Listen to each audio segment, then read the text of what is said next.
Imagina que estás de pie frente a un mar oscuro y silencioso, el viento frío toca tu rostro, y en el horizonte aparecen sombras, barcos largos avanzan lentamente hacia la costa. Durante siglos nos dijeron que eran monstruos, bárbaros, salvajes sin alma, pero, ¿y si la historia que conoces no está completa? ¿Y si los verdaderos bárbaros no eran quienes venían del norte? Esta noche no vamos a escuchar la versión de los vencedores, sino la historia de aquellos que fueron temidos, malinterpretados, y quizás traicionados por la propia historia. Pero si crees que lo sabes todo sobre los vikingos, ¿estás realmente preparado para descubrir lo que nadie se atreve a contar?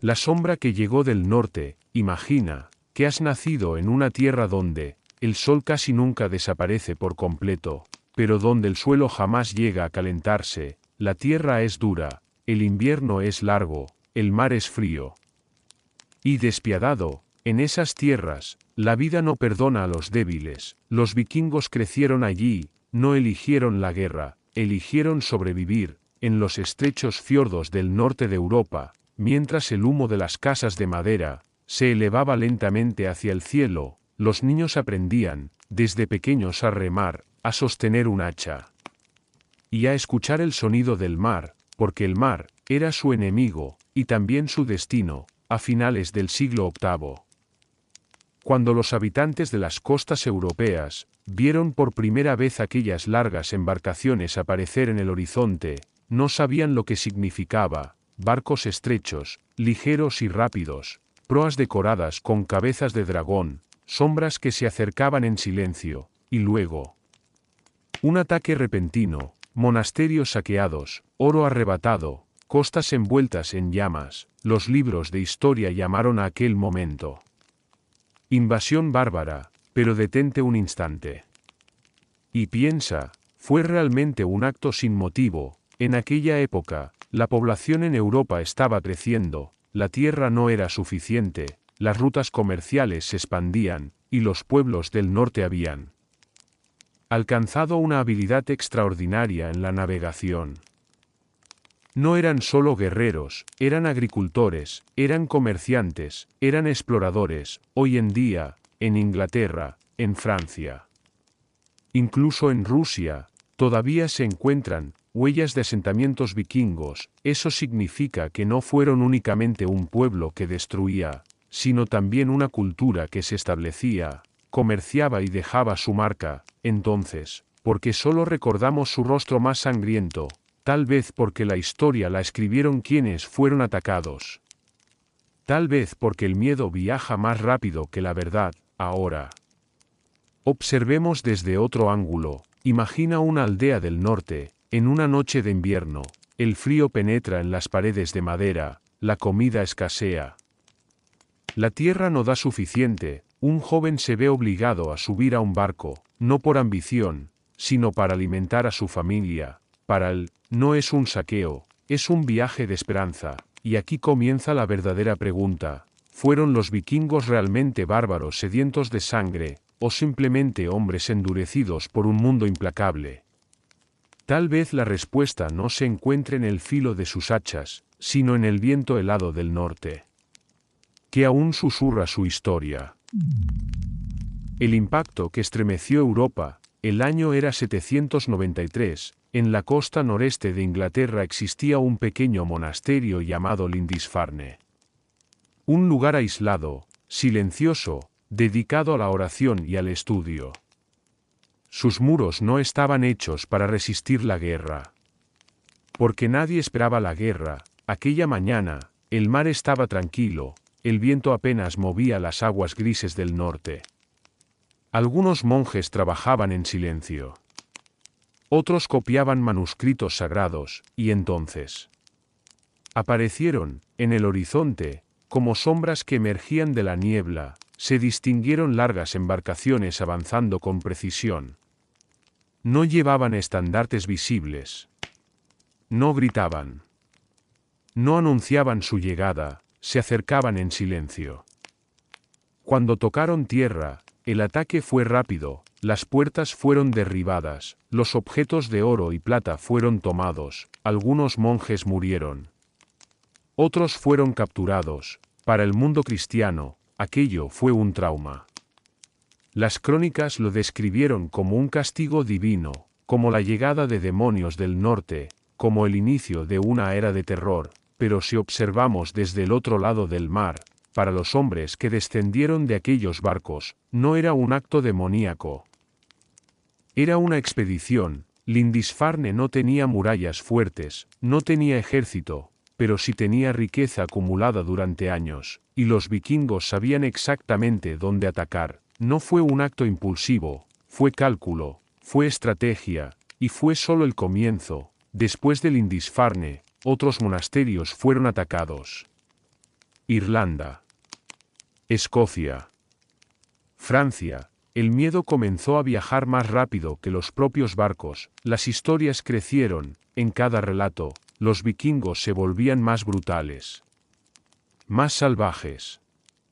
Más inhumanos, pero aquí surge una pregunta silenciosa, el miedo exageró la realidad, porque junto a los ataques, también llegaron los acuerdos comerciales, algunas ciudades pagaban tributo para evitar la destrucción.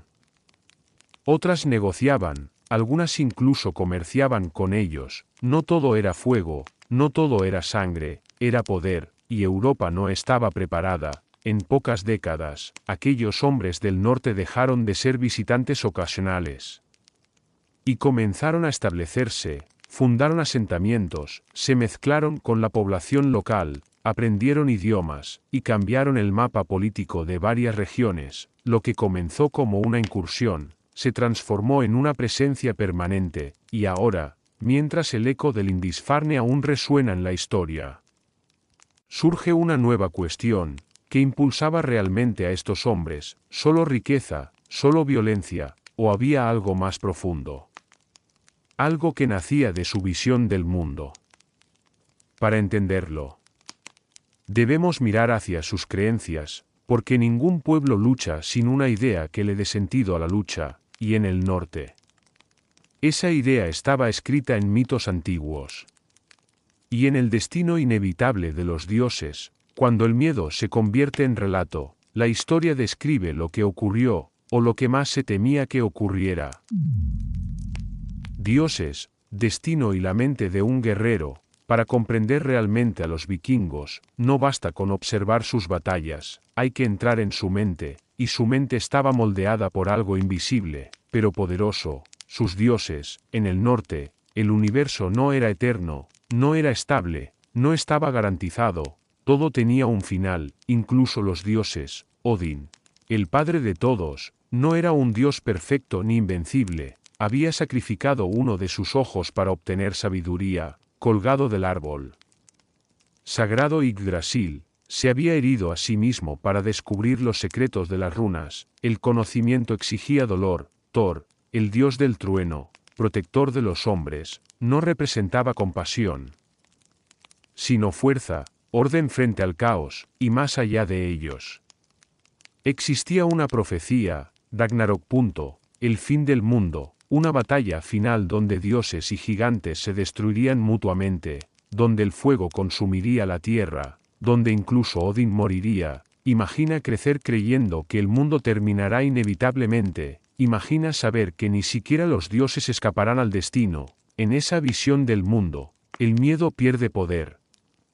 Porque todo está destinado, el concepto de WYRD, el destino inevitable, estaba profundamente arraigado en su cultura. Un guerrero vikingo no luchaba para evitar la muerte, luchaba para encontrar una muerte honorable, porque morir con valentía significaba entrar en Valhalla. El gran salón de Odín, un lugar donde los guerreros caídos se preparaban para la batalla final. Allí, según la creencia, el dolor desaparecía, la gloria permanecía, y el honor era eterno. Desde pequeños, los hombres escuchaban historias de héroes que no retrocedían, de líderes que preferían caer antes que rendirse, pero esto no significaba que fueran irracionales, al contrario, sabían cuándo retirarse, sabían cuándo negociar, sabían cuándo esperar. La valentía no era locura, era identidad, y esa identidad estaba entrelazada con sus mitos. Cada tormenta recordaba a Thor, cada cuervo evocaba a Odin, cada eclipse era una señal, el mundo no era casual, era simbólico, y cuando un vikingo subía a un barco rumbo a tierras desconocidas, no solo llevaba armas. Llevaba una cosmovisión, una manera distinta de entender la vida y la muerte, tal vez por eso Europa los temía tanto, no solo por su fuerza física, sino porque parecían no temer al final, pero aquí surge una reflexión más profunda. Si un pueblo cree que el destino ya está escrito, ¿eso lo hace más libre, o más peligroso? Tal vez ambas cosas. Y mientras sus dioses susurraban historias de un final inevitable, la vida cotidiana en sus aldeas seguía su curso, porque incluso los hombres que soñaban con Valhalla, tenían hogares a los que regresar, y es allí, lejos del campo de batalla, donde descubrimos otra verdad inesperada: la vida vikinga no era solo guerra. Era familia, era trabajo, era comunidad, y en algunos aspectos era sorprendentemente avanzada para su tiempo. En el próximo capítulo, entraremos en esa vida silenciosa que pocas veces se cuenta, porque entender cómo vivían, cambia completamente cómo los juzgamos. Si crees que tu destino ya está escrito, eso te hace más valiente, o más peligroso. La vida cotidiana y el poder silencioso, lejos del sonido del acero, lejos de los monasterios saqueados, la vida vikinga seguía un ritmo muy distinto. La mayoría de los escandinavos del siglo IX no eran guerreros permanentes, eran agricultores. En Noruega, Suecia y Dinamarca, las comunidades vivían en pequeñas granjas familiares. Cultivaban cebada, avena y centeno. Criaban ovejas, cabras y ganado. El invierno era largo, por lo que almacenar alimentos era cuestión de supervivencia. Las casas largas, conocidas como longhouses, eran el centro de la vida social. Construidas con madera y turba, podían albergar a varias generaciones bajo el mismo techo. En el interior, el fuego central ardía casi todo el día. No solo daba calor.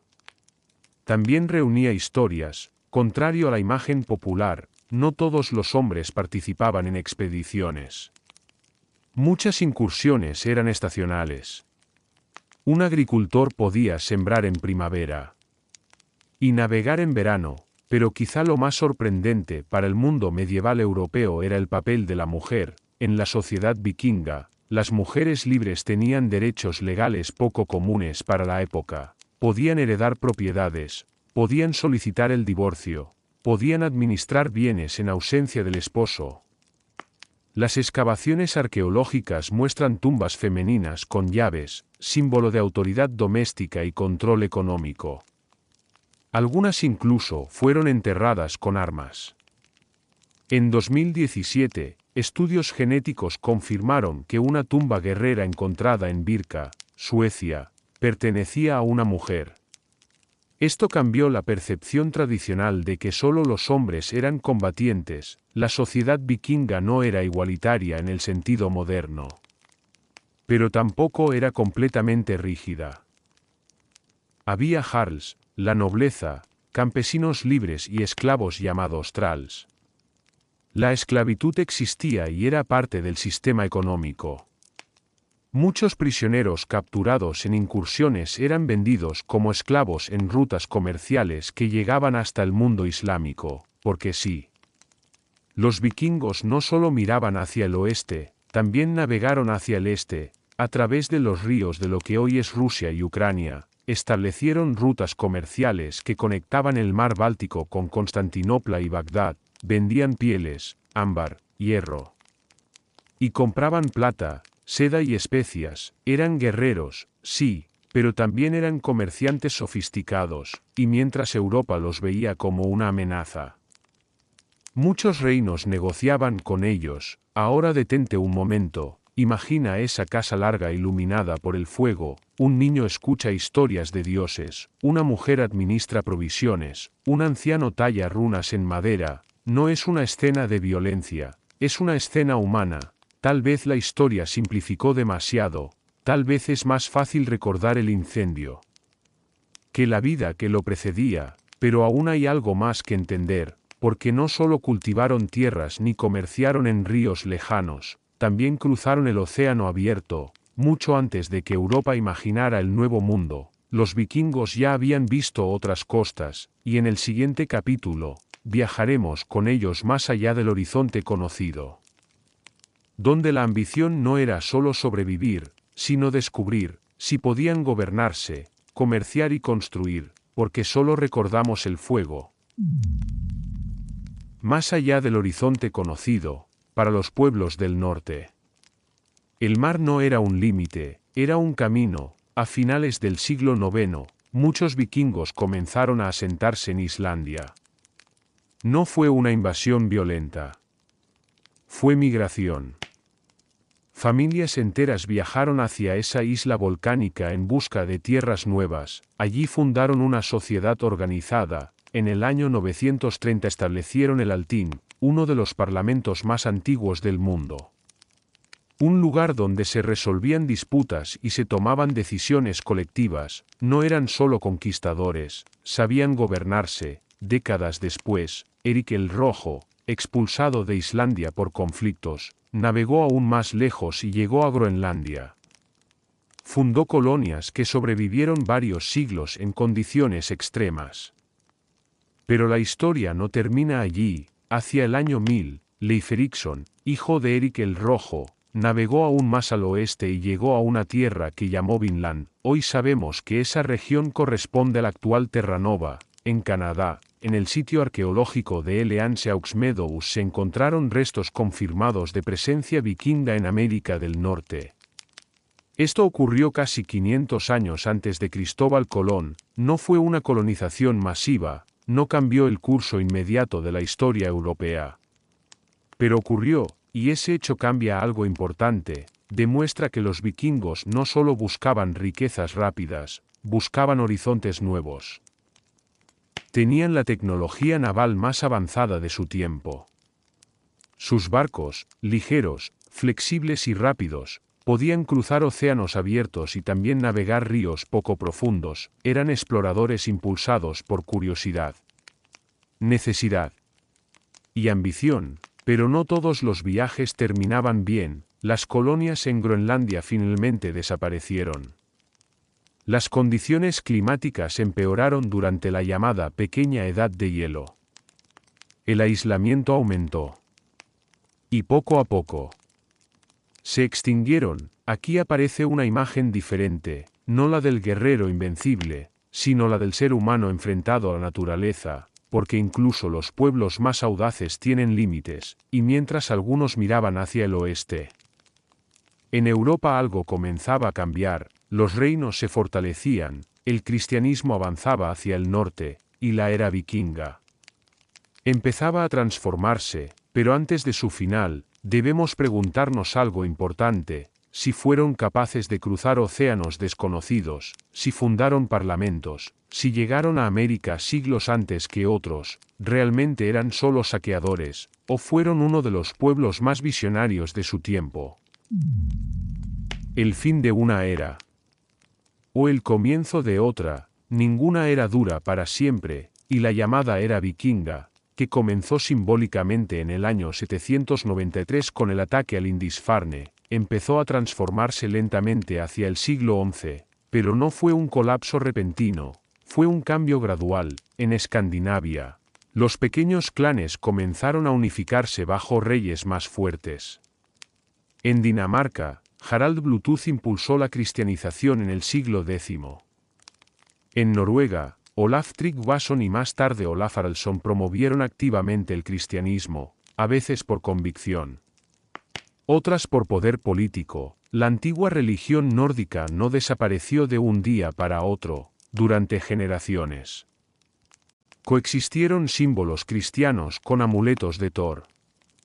Cruces y martillos se llevaban al mismo tiempo. No fue solo una conversión espiritual, fue una estrategia. Aceptar el cristianismo facilitaba alianzas con reinos europeos. Permitía comercio estable. reducía conflictos constantes. Al mismo tiempo, las incursiones comenzaron a ser menos frecuentes. Los reinos europeos fortalecieron sus defensas. Construyeron murallas. Organizaron ejércitos permanentes. El factor sorpresa disminuyó. Además, muchos descendientes de vikingos ya no eran extranjeros en tierras lejanas. En Normandía, por ejemplo, los antiguos invasores se habían convertido en duques.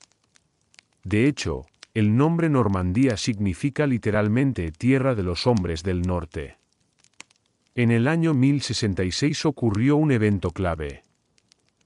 Harald Hardrada, rey de Noruega, intentó invadir Inglaterra. Fue derrotado en la batalla de Stamford Bridge. Muchos historiadores consideran este acontecimiento como el final tradicional de la era vikinga, pero observa con atención, no desaparecieron, se transformaron, se integraron en reinos cristianos. Se convirtieron en comerciantes, nobles, campesinos. Su identidad guerrera dejó paso a estructuras estatales más organizadas. El mundo estaba cambiando, el comercio reemplazaba al saqueo, la diplomacia reemplazaba al miedo, y la fe antigua cedía espacio a una nueva creencia. Sin embargo, algo permanecía: su espíritu de exploración, su adaptación, su capacidad de sobrevivir.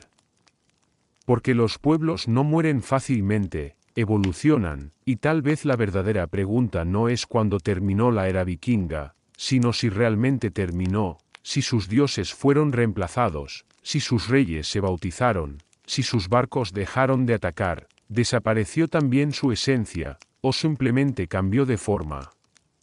Para seguir viviendo en silencio dentro de la historia europea, el legado que aún respira. Cuando pensamos en los vikingos, imaginamos barcos con cabezas de dragón, hachas brillando bajo el cielo gris, guerreros avanzando sin miedo, pero su legado no quedó atrapado en el pasado, sigue aquí. En el idioma inglés moderno existen cientos de palabras de origen nórdico antiguo: sky, window, naif, husband, lab.